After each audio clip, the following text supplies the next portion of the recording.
लाठी गोली खाएंगे, मंदिर वहीं बनाएंगे, लाठी गोली खाएंगे, मंदिर वहीं बनाएंगे।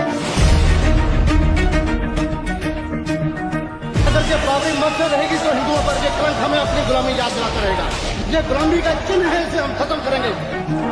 अच्छा, आप कौन से जात के हैं? सबसे पहले हिंदू, उसके पीछे जाट। आप लाठी चार्ज कीजिए, मार डालिए, हम नहीं जाएंगे, आप गोली चलाइए।